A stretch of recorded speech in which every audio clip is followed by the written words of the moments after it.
চ্যানেলে যাই না ভাই, কেন একটা দিয়েছে, নোটিশ দিয়েছে কিছু একটা, ঠিক আছে। আর দ্বিতীয়ত যেটা হচ্ছে সব থেকে ভালো খবর, চ্যানেল ফ্রিজ হয়ে গেছে। মানে কি? বন্ধ। কেন? কোনো একটা গাইডলাইন্সের আন্ডারে পড়েছে, কারণবশত বুঝতে পারছি না সেটা। মান্নাদার সাথেও কথা হলো। IPhone on the way. Yes, ব্যাপারটা হচ্ছে এপিসোড আমি আর বড় করবো না, কারণ সোজা যদি চলে তাহলে জীবন জীবন নয়, হ্যাঁ কি না? মা এখনো কাঁদছে। যাও না ভাই। আমার চ্যানেলে আমি দেখলাম মনিটাইজেশন অফ হয়ে গেছে এবং জানি না কি কারণ ভাই, আমার তো ফেটে হাতে চলে এসেছে। এই দেখো, এখানে রয়েছে পোলাও, ওকে, এখানে রয়েছে আলুর দম। এই দুটো পাশের বাড়ির পিসি দিয়ে গেছে, এটা পোলাওটা আর আলুর দমটা। তো আমি এখন প্লেটে নেবো পোলাও, আর মা বানিয়েছে হচ্ছে পেঁয়াজ ভাপা। খেয়েছো কখনো পেঁয়াজ ভাপা? এখানে আমার জন্য রেখে দিয়েছে একটু লোটে মাছের তরকারি, আর এটা মোস্ট প্রবাবলি পোস্ত বাটা, এরকম কিছু একটা হবে। দেখছি, অনেক অপশান আছে, কিছু একটা খাই। So here we go. সকাল সকাল আজকে বেরিয়ে পড়েছি, আর আগের দিন রাত্রিবেলা তো ভিজেছিলাম কারণ মিছিল করেছিলাম, তোমরা জানো খুব ভালো করে। তো যেটা ব্যাপার হচ্ছে যে আমি এটা ঠিক করে নিয়েছি যে এবার আমি আবার ব্যাক টু আমার নিজের কন্টেন্টে ফিরে আসবো, কারণ আমার যেহেতু ডেলি লাইফ ব্লগ, আর এমনিতে আমার চ্যানেলে যাই না ভাই, কেন একটা দিয়েছে, নোটিশ দিয়েছে কিছু একটা। এবার সেটা কী কারণবশত আমি বলতে পারবো না। আমি দেখলাম, খুব একটা গুরুত্ব দিই নিয়ে ঠিক আছে বেরিয়ে পড়ি। আজকে এপিসোড বানাবো অনেকদিন পরে, দুটো এপিসোড তোমাদের খুব পছন্দের, তো সেই জন্য বাড়ি থেকে বেরিয়ে পড়েছি। বাড়িতে ফিরে মান্নাদাকে একবার কথা বলে নেবো, মান্নাদার সাথে। দেখছি। ও মাই গড, জল দেখো সামনে, রাস্তায় জল দাঁড়িয়ে গেছে। Wow, awesome! চারিদিকটা কেমন অসাম লাগতেছে না? Wow, awesome! এ ভাই এ! যাই হোক, এবার যেটা কথা হচ্ছে যে দুপুরবেলা অল্প কিছু খেয়েতেই বেরোলাম, কারণ কখন ফিরবো না ফিরবো ঠিক ঠিকানা নেই। আর বাড়িতে ফিরে মান্নাদাকে একবার জিজ্ঞাসা করবো যে আচ্ছা চ্যানেলে এটা কী হয়েছে। আমি তারপরে ইউটিউব স্টুডিও খুললাম সকালবেলা, অনেকক্ষণ ধরে রিফ্রেশ করছিলাম, বলেনি ভাই। তো বুঝতে পারছি না কি, একটু হালকা টেনশন হচ্ছে, বাট এপিসোড বানানোতে বেরোতেই হবে, তো আমি বেরিয়ে পড়েছি এখন। দেখা যাক, তাড়াতাড়ি এপিসোড বানিয়ে নিয়ে সোজা আজকে বাড়ি ঢুকবো, বেশি দেরি করবো না, কারণ চিন্তা তো থাকেই বস। মাঝে মাঝে দেখতে থাকবো যে স্টুডিওতে কী হলো না হলো, তোমাদের আপডেটও দিতে থাকবো। আর আরেকটা জিনিস আপডেট দেবো বলে আমি ক্যামেরা অন করলাম, সেটা হচ্ছে যে iPhone on the way. Yes, ব্যাপারটা হচ্ছে এপিসোড আমি আর বড় করবো না, কারণ এই এপিসোডটা বানাতে, টোটালি আইফোন এপিসোডটা বানাতে গিয়ে যতটা টাইম যাচ্ছে, এই মোমেন্টে আমি এই মোমেন্টে অন্য প্রজেক্টের পিছনে দিতে চাইছি। আর এগুলো অনেক দিন হচ্ছে, এরকম নয় যে আইফোন 15 কেনা যাবে না, ডেফিনেটলি যাবে, বাট প্রবলেমটা অন্য জায়গায়। প্রবলেম হচ্ছে 15 কিনতে গেলে যে পয়সাটা দরকার তার জন্য এখনও 1-1.5 মাস আমাকে চালিয়ে যেতে হবে। তো অ্যান্ড এখন বুঝতেই পারছো, পুজো আসছে মানে ইনকাম বাড়বে, কিন্তু পুলিশও সেইভাবে আটকাচ্ছে রাস্তায়, একটু ভালো করেই জানো। তো মোটামুটি 1-1.5 মাস এখনও লাগবে, কিন্তু আমার চ্যানেলের অডিয়েন্স টোটালি বিরক্ত। আরে যাও না ভাই, পুরো ফাঁকা রাস্তা, দেখো পুরো ফাঁকা রাস্তা যাচ্ছে, কিন্তু হর্ন, এইভাবে হর্ন। যাই হোক, আমি বেকার ডাকমাক করবো না। যেটা ব্যাপার হচ্ছে যে যেটা বলছিলাম যে 15 হয়তো আমি নাও নিতে পারি, আমি আইফোনই নেবো ডেফিনেটলি। সেখানে হয়তো গিয়ে 13, 14 যাও একটা নিয়ে নেবো, যে টাকাটা আছে আমার কাছে। তো তার আগে আমি একটু কয়েকটা স্টোর ভিজিট করতে চাইছি, দেখতে চাইছি যে কোথায় মোটামুটি কম দামে কী পাওয়া যাচ্ছে না পাওয়া যাচ্ছে, like Reliance, Croma, great eastern, এইসব একটু দেখবো, আমি কম্পেয়ার করবো, করে তারপরে আমি ফোন নেবেন, তারপরে তোমাদেরকে বলবো অ্যাকচুয়ালি আমি কী কিনছি। বাট আইফোনই নেবো, কোনো একটা ভেরিয়েন্ট নেবো। 15ও নেওয়া যেত আরাম করে, কিন্তু যতটা সময় লাগছে মানুষ ততটা ওয়েট করতে রাজি নয়, কারণ তোমাদের সব কিছু ইনস্ট্যান্ট চাই। ম্যাগি খেয়ে বড়ো হয়েছে তো, এরকমই হয়। আমি এখন যতটা পারছি জোরে চালিয়ে বাড়ি যাচ্ছি ভাই। এখন বাইপাসে রয়েছি, দেখতেই পাচ্ছ, বাড়ির খুব কাছাকাছি আছি। আর যেটা প্রবলেম হয়েছে যে আমার চ্যানেলে আমি দেখলাম মনিটাইজেশন অফ হয়ে গেছে, এবং জানি না কি কারণ ভাই, আমার তো ফেটে হাতে চলে এসেছে। যতক্ষণ না পর্যন্ত মান্নাদের সাথে কথা বলতে আমি বুঝতে পারছি না, কারণ দেখো সত্যি কথা বলতে আমার চ্যানেলে যাই সাবস্ক্রাইবার হোক না কেন, যতদূর পর্যন্ত গ্রো করেছি, যাই বলো না কেন, যা স্ট্র্যাটেজি বলো, যেভাবে এগোতে হবে বলো, হ্যাঁ আমার আছে, আমার কন্ট্রিবিউশন আছে, কিন্তু মান্নাদা এই মানুষটা ভাই আমাকে সারা জীবন ধরে যা হেল্প করে যাচ্ছে, সারা জীবন বলতে এন্টায়ার ইউটিউব জার্নিতে যা হেল্প করছে না ভাই, নিজের দাদা থাকলেও করে না ভাই, বিশ্বাস করো আজকালকার দিনে কেউ করে না, কারণ ওই মানুষটার কোনো স্বার্থ নেই, এমনি করছে। তো আমি চ্যানেলের ব্যাপারে ওই মানুষটা ছাড়া কাউকে ভরসা করি না, কাউকে না। ওই মানুষটার কাছে আমার চ্যানেলের পাসওয়ার্ড দেওয়া থাকে, কাউকে না, মানে ভাবতে পারবেন আমি কাউকে আমার চ্যানেলে পাসওয়ার্ড করি না, শুধুমাত্র মান্নাদা ছাড়া। ওই লোকটা ছাড়া ভরসা নেই ভাই। আমি আজ যত তাড়াতাড়ি পারবো বাড়ি যাবো, গিয়ে আগে বাইক আসছে পিছন থেকে, ওই লোকটার সাথে আগে কথা বলতে হবে, নাহলে ভাই আমার চ্যানেল শেষ। আমি রাস্তার মধ্যে দেখছি যে চ্যানেলে মনিটাইজেশন অফ হয়ে গেছে, সব অ্যাডসেন্স চলে গেছে ভাই, সব অ্যাডসেন্স চলে গেছে। আমার তো হাত পা কাঁপছিল। যেভাবেই হোক আমি শর্টসটা কমপ্লিট করেছি, যে আজকে রাত্রে যে শর্টস দেবো আমি সেটা কমপ্লিট করে নিয়েছি, কিন্তু যেটা ব্যাপার হচ্ছে যে শর্টস আমি কাউকে বুঝতে দিইনি যে আমার কীভাবে ফেটে রয়েছে আমি হেসে খেলেই শর্টসটা বানিয়েছি, যেমনভাবে আমি বানাই, বাট আমি জানি ভাই আমার কী হচ্ছে এই মুহূর্তে। যেটা কথা হচ্ছে, বাড়িতে কোনোভাবেই এখনও পর্যন্ত মাকে জানানো যাবে না। যদি দেখি প্রবলেমটা যদি ফিক্স করতে পারি তো ভালো। চাপ আছে ভাই, ভয় লাগছে আমার, লিটারালি ভয় লাগছে এবার। আমার মনে হচ্ছে যে আমি লাস্ট এক সপ্তাহ যে ধরনের ভিডিও বানাচ্ছি না ভাই, এটা হতে পারে সেই কারণে কোনোভাবে। বাট যদি সেই কারণে হয় আমার খুব কষ্ট লাগবে যে কেন কেন। এই পাচ্ছ এদিকে সূর্য ডুবে যাচ্ছে, ঠিক যেমনভাবে আমার চ্যানেল। ইয়েস, চ্যানেল মান্নাদের সাথে কথাটা হলো, মনিটাইজেশন পুরো অফ চ্যানেলে, অ্যাডসেন্স।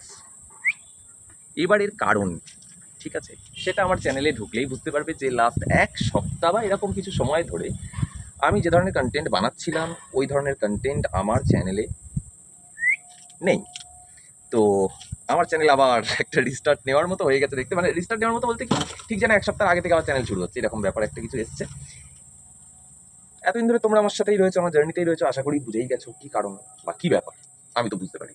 যাই হোক, কারণ আমি এটা কেন তোমাদের উপরে ছাড়লাম, কারণ আমি মনে করি তোমরা ইনাফ স্মার্ট আমার থেকেও, যে কারণে না তোমরা আমাকে সাবস্ক্রাইব করেছো। তো ভাই খারাপ তো লাগা থাকেই, চোখ মুখ থেকে বুঝতেই পারছো। ওই একটা লাইন ছিল না, কন कहता है मर्द रोता नहीं है, पूछने वाला चाहिए রে। তো একা থাকলে তোমার কাছে কান্না পেয়েই যায়। এখনো পর্যন্ত মাকে জানাইনি, বুঝতে পারছি না কিভাবে জানাবো, কিভাবে বলবো। কাউকে বলিনি, কাউকে না। अंदर की बात अंदर तक रखो, अंदर की बात अंदर तक रखो। যদি শর্ট করে নিতে পারি তো ফাইন, যদি শেয়ার করতে ইচ্ছা হয়, এক তো জানি একটা লোক মান্নাদা, ঠিক আছে, যে লোকটা আমাকে হেভি ঝাড়ছে যে আমি কেন করেছি এটা। ঠিক আছে, রোদটা ভালো লাগছে, মজা লাগছে ভাই, ছাদে রয়েছি, জো হোগা দেখা যায়। এই আরেকটা কথা, তোমরা ভাবতে পারো যে দাদা মাথা কি তোমার খারাপ হয়ে গেছে। হ্যাঁ ভাই, গিয়েছে আমার মাথা খারাপ হয়ে, আমার চ্যানেলে মনিটাইজেশন অফ হয়ে গেছে, আমার মাথা খারাপ হবে না? তারপরে মান্নাদা আরেকটা জিনিস বললো যে যে হ্যাপি বার্থডে ভাই, আজকে তোর চ্যানেলের জন্মদিন, আজকে আবার জন্মাষ্টমী। তো আমি মান্নাদাকে বললাম, মান্নাদা এটা তো হিস্ট্রি হলো যে যেদিন চ্যানেল জন্মালো সেদিন চ্যানেল মারা গেল। কৃষ্ণ কি কৃষ্ণের জন্মদিন মনে ছিল? মানে এরকম কোনো I don't know. চলতে রোদে পাখনা ডোবায়, মুচকি হাসি শহর তলি, চলতে রোদে পাখনা ডোবায়, মুচকি হাসে শহর তলি, চোখ দুটো খুব পড়ছে মনে, চোখ দুটো খুব পড়ছে মনে, এই কথাটা কেমনে বলি, চলতে রোদে পাখনা ডোবায়। अबे दिल जले आशिकों, ये गाना तुम्हारे गर्लफ्रेंड के लिए नहीं था, तो प्लीज रोना धोना नहीं, ठीक है? যে এক্ষুনি কাঁদতে কাঁদতে চলে গেলে, হ্যালো দাদার চ্যানেলে ভিডিও দেখলাম, দাদার চ্যানেল মনিটাইজ অফ হয়েছে, আর তোমার কেমন পছন্দের গানটা গেয়ে দিল দাদা, খুব মনে। প্লিজ না, ঠিক আছে, एटीट्यूड में रहो अपने, শক্ত থাকো, যেমন ভাবে আমি চেষ্টা করছি এখন থাকার। ওকে, আমি চাইছি আমার সাথে থাকো এই সময়টায় তোমরা, এই জন্য এতবার অন করে নিচ্ছি ক্যামেরা, আমার যা ফাটছে আমি জানি। আমি যেটা ভেবেছি যে দেখো, আমি এই কথাগুলো যখন বলছি তোমাদেরকে, আমি তো জানি না তোমাদের রিয়াকশন কেমন হচ্ছে। কেউ ভাবতে পারো যে ঠিক হয়েছে, ঠিক বারণ করেছিলাম শুনিসনি, ঠিক হয়েছে। আবার কেউ কেউ ভাবছো যে আমাদের চ্যানেলে এরকম কিছু তাহলে বানাবো না। আবার কেউ কেউ এটাও ভাবতে পারো যে দাদা এইরকম হয়ে গেল, ঠিক আছে দাদা কিচ্ছু হবে না, কোনো ব্যাপার না, দেখা যাবে। মা আসছে, এবার মাকে বলে এক্সপ্রেশনটা নেবো, মায়ের এক্সপ্রেশনটা দেখো। এখন আমি সিংহাসনে বসাচ্ছি। কি গেস করছো বলো? আমি টাকা পয়সা মনে হয় ঢুকেছে দিয়েছি। তাই আমার চ্যানেল, আজকে হচ্ছে আমার চ্যানেলের জন্মদিন, ঠিক আছে। আর দ্বিতীয়ত যেটা হচ্ছে সব থেকে ভালো খবর, চ্যানেল ফ্রিজ হয়ে গেছে, তার মানে কি? বন্ধ। কেন? কোনো একটা গাইডলাইন্সের আন্ডারে পড়েছে, কারণবশত বুঝতে পারছি না সেটা। মান্নাদার সাথেও কথা হলো, মান্নাদা দেখছে মান্নাদার মতো করে, কিন্তু চ্যানেল ফ্রিজ। দেখো চ্যানেলে না আছে কোনো, এই মুহূর্তে আর কোনো ভিউজ না বাড়ছে না কিছু, টাকা পয়সা আর্নিং ফান্ডিং সব বন্ধ, অ্যাডসেন্স বন্ধ হয়ে গেছে, চ্যানেল ফ্রিজ হয়ে গেছে এখন। এর কারণটা কি রে? জানি না। ইস, মোস্ট প্রবলি লাস্ট কিছুদিন ধরে কন্টেন্টে একটা চেঞ্জ এসছে, সেটা তো জানেই সবাই কি ধরনের কন্টেন্ট আসছে চ্যানেলে, তার জন্য হয়তো হতে পারে। এই কারণে আমাকে ডাকলি, রাখ। किने फिर से हाँ।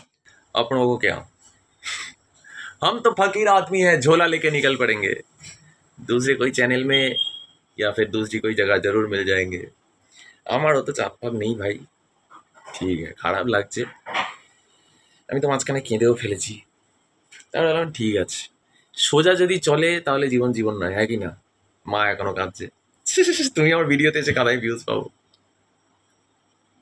আরে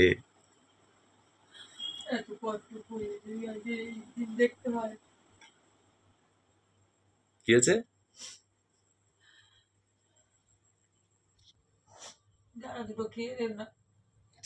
ভিডিও হচ্ছে কিন্তু, জানি না এটা যদিও ইউটিউবে কোথায় কি থাকবে না থাকবে। দেখো আমি কিন্তু কাজ চালিয়ে যাচ্ছি, তুমি কাঁদছো বসে।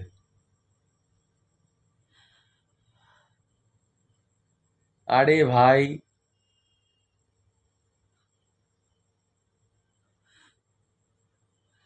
আরে ভিডিও করতে দেবে না তাহলে থামাই। নিচে আর বসে থাকতে পারলাম না, উপরে চলে আসলাম, মা কান্নাকাটি করছে, তো দূর থেকে অ্যাম্বুলেন্স যাচ্ছে, বাইপাস না সামনে। হ্যাঁ, তো এই পর্যন্ত আপডেট আছে। ওরা মোটামুটি প্যান কার্ড ফ্যান কার্ড এইসব চেয়েছিল, যে মানে ডকুমেন্টস, লিগাল ডকুমেন্টস কিছু চাইলো, সেগুলো দিতে হলো। মনিটাইজেশন অফ করে রেখেছিল, এখনও রয়েছে। কী সব কোড ফোড ওগুলো মান্নাদা বললো, ওগুলো তো দেখছি, ওগুলো নিয়ে কাজ চলছে। জানি না, আশা করছি তাড়াতাড়ি খুলে যাবে। আর এটুকুই হোপ রাখছি। আর আর কি বলবো, আর আমরা অ্যাকচুয়ালি বন্ধুরা মিলেও একটা চ্যানেল খুলছি, সেটা হচ্ছে ফ্রেন্ডস উইথ বেনিফিট। তো চ্যানেলটা ওইটার জন্য ওয়ার্ক করবো ডেফিনেটলি। এটা কী হবে না হয়তো বুঝতে পারছি না এখন। ব্যাপারটা হচ্ছে থেমে থাকলে তো হবে না, মুভ করতে হবে ভাই, সামনের দিকে এগোতে হবে। মানে বসে থেকে কোনো লাভই নেই। মানে আজকের এই মোমেন্টটা যে আমার সাথে এটা হচ্ছে না, দুটো জিনিস করতে পারি। এক, আমি ডিপ্রেস হতে পারি, আমি কাঁদতে পারি বসে, আর নাহলে পরেরটার জন্য ভাবতে পারি। তো একটু নিজেকে টাইম দেবো, কষ্ট পাবো, কাঁদবো ডেফিনেটলি, সেটা জরুরি নিজের জন্য ভাই। কষ্ট পাচ্ছি, হালকা হবো না, নাহলে আবার লোড নেবো কী করে? তো নিজের সাথে একটু সময় কাটাবো। আর হ্যাঁ ভাই, 1 সপ্তাহ মেহনত তুলেছে, হ্যাঁ। তো এই চ্যানেল চলুক না চলুক, I don't care about that. But যদি এটা আমার লাস্ট ভিডিও, মাথাটা আমি জাস্ট ভাবছিলাম, চালিয়ে দাঁড়িয়ে এদিক করছিলাম, মাথাটা চড়েছে এবার। তো যদি শেষ করতে হয় ভিডিওটা, জঘন্য হবে, বাট এইভাবেই করবো শেষ। আমি তো একটা রিপ্লাই দিয়ে আমি এই ভিডিওটা এন্ড করবো, তারপরে যা হবে দেখা যাবে। ঘোড়ার দিন ভিডিও আপলোডও করবো, যা হবে দেখা যাবে। লেটস গো, চলো। এইবার দেখো এগ্রেশন কাকে বলো, অনেক সহ্য করে নিয়েছি ভাই। বাংলায় কথা বলি, বাংলায় গাই, স্ট্রাইক খেতে আমি ইউক্রেন যাই, মুখোশ লাগিয়ে আমি দারুণ খুশি, চুপ করে পড়া পড়ি, না হলে বকবে পিসি। এই চুপচাপ বসে পড়ে নে। বাংলায় কথা বলি, বাংলায় গাই, স্ট্রাইক খেয়ে আমি ইউক্রেন যাই, মুখোশ পরিয়ে আমি দারুণ খুশি, চুপ করে পড়া করি, বকবে পিসি, চুপচাপ পড়া করি, বকবে পিসি, চুপ করে পড়া করি, বকবে পিসি। কেন সত্যি কথা শেখাও যদি সত্যি শুনতে না চাও, সত্যি যে বলে তাকে নিয়মের ভয় দেখাও, কিসের ভয় হবে জয় নাকি ভয়, কিসের কেন সত্যি বলা শেখাও যদি সত্যি শুনতে না চাও, সত্যি যে বলে তাকে নিয়মটা কিসের বাতাও, সত্যি যে বলে তাকে নিয়মটা কি ছিল ভাই, কিসের নিয়ম? জয় জগন্নাথ।